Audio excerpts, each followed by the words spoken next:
folks, and welcome to Saving Money. Hey guys, come on. This isn't going to work. If they gobble every time I talk, it's not going to make a very good video. Okay, so 2020 really changed a lot of things. And we had our farm here, our homestead kind of established. We had, plans for what we want to do, how we want to grow it, things like that. And that was all good. However, as the pandemic sort of aged and new things started to happen, then I had to start to reevaluate the job that I had and make some changes, in order for us to really be able to live the way we want to live. So, in addition to that, other things have been happening. We have family on the East Coast and in the Rocky Mountain West, and we're in Arizona, and the Midwest. So we got family all over the country, basically. Actually, we have some in New England as well.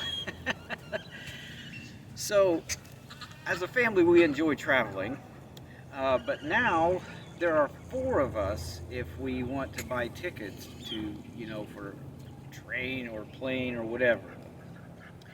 And honestly, we all actually enjoyed traveling by air before the pandemic, but now it's honestly quite miserable. Being crammed into an airplane with 2 young kids and the masks and everything, it's no fun anymore. In addition to that, the airlines are horribly unreliable, and so as a family we felt like maybe we need to reevaluate how we travel. And a number of years ago, I think one of the things that inspired us to start a homestead was watching Justin Rhodes and his Great American Farm Tour. And so recently it became much more important that we actually connect with family this winter. And so we started looking through our options. Do we charter a private flight? Well, no. That's about $40,000 to $60,000, so that's not an option. We could fly. Maybe we get there, maybe we don't, because maybe they cancel the flight, or maybe we get stranded in Dallas or something. So that was the option. The other option was driving, and we have a vehicle that would be fine. It's big enough for a trip like that, but it is a long trip. No matter how you do it, a couple thousand miles each way. And so one day I woke up and I'm like, here's the answer. Take a look.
Eagle has landed.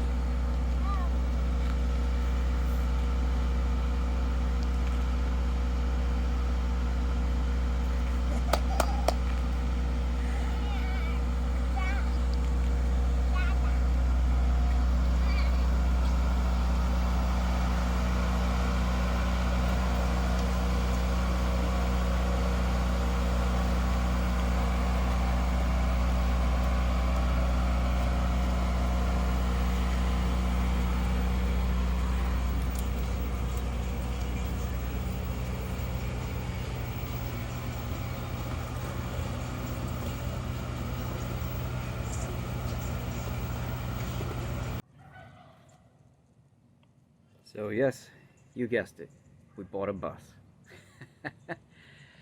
I suppose technically this is a motor coach that was converted to an RV.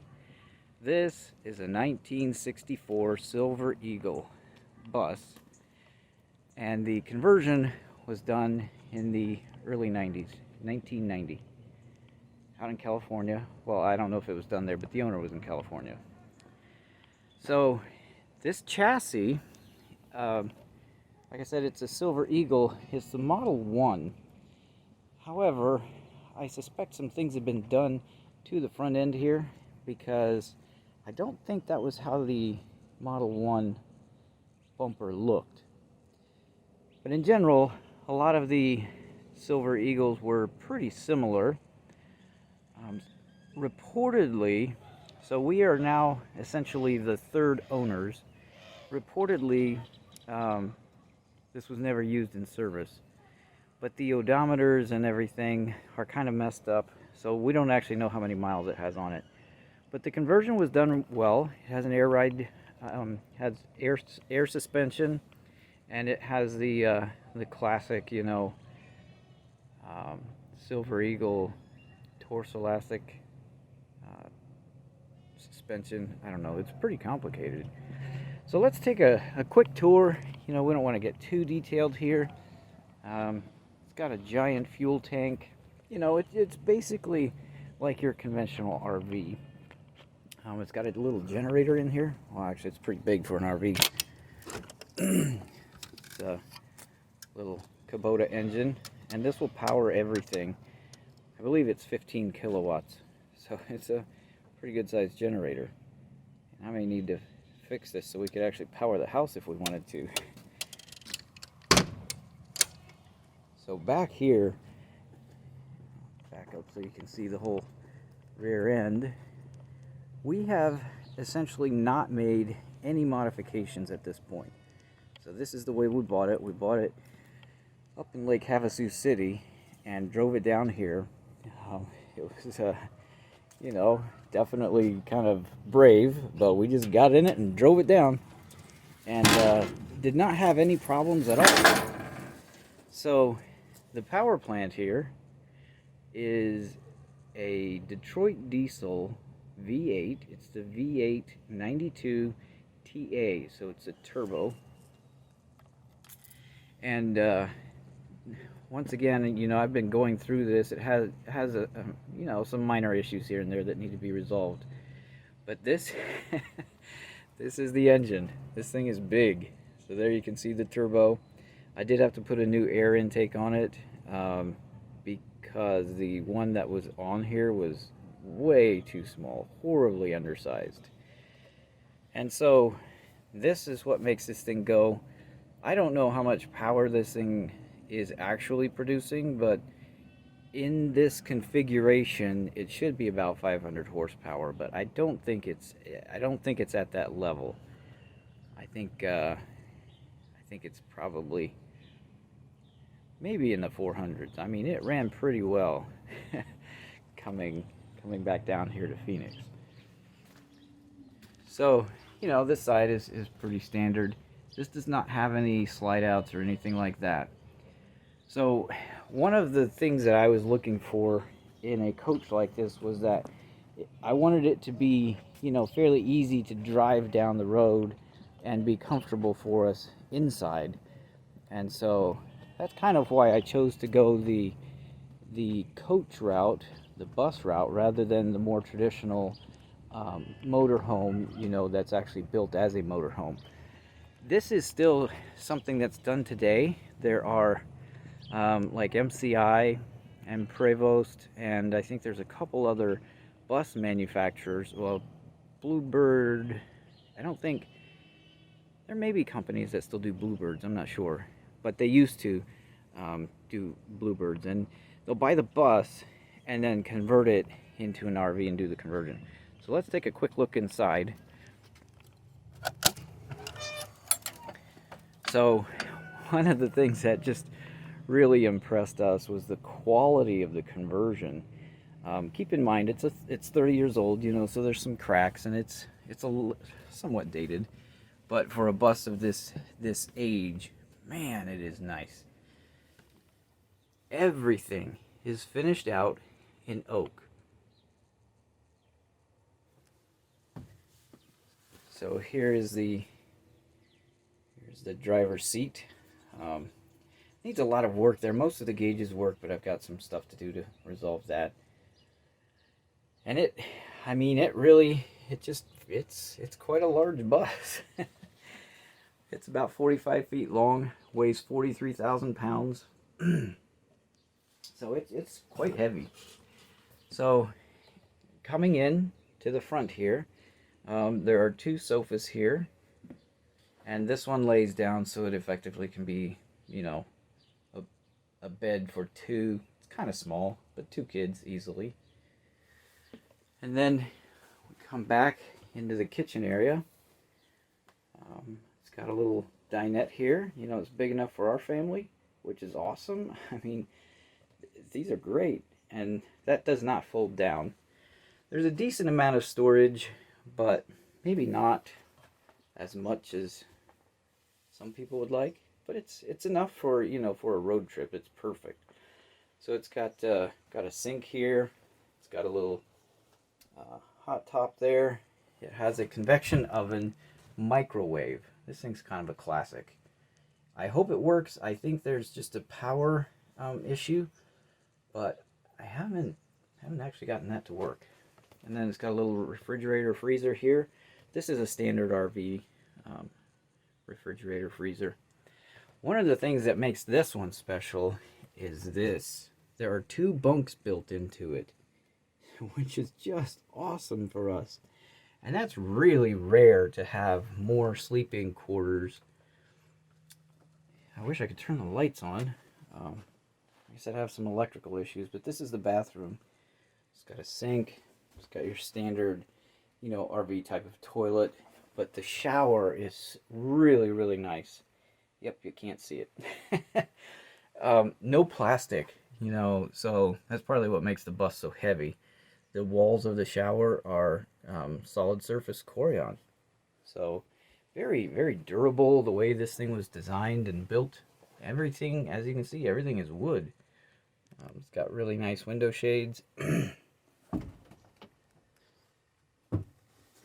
then the queen size bed here in the back. It's got, you know, some place there. It's got little closets.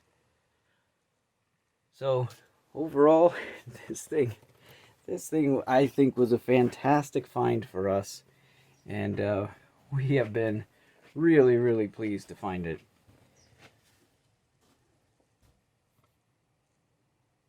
So I don't know how much we're going to use this thing. Obviously the animals cause a bit of an issue, you know, but we kind of have some things in place where that's going to be fine. It's going to work out just great. We've got plenty of people who are here on the farm a lot that will be able to, you know, take some time off and things will still be okay here. So it doesn't really fit that well into the homesteading picture, but as a bigger part of our lives, I think this is going to be an important part of the Saving Miller story. So I wanted to introduce the bus to you, and hopefully we're going to be hitting the road soon. As soon as we kind of get some things sorted out, make sure this thing is roadworthy and ready to go, we're going to be driving across the country. And so if you're watching this and you're somewhere along Interstate 10 and you would like us to stop in, let us know, because we're going to be there. So it's coming up soon where we're going to hit the road and we're going to go see our family. So I guess this is our Our new private airline or transportation. We no longer need to rely on the government to provide transportation for us, so we feel like this is a good step in maintaining our independence. So, let me know what you think. Definitely leave a comment. Make sure you subscribe to our channel. I'm going to create a playlist of the bus and our adventures in it, and so that's what's coming up. So make sure you subscribe so you get those notifications. Savvy Miller out.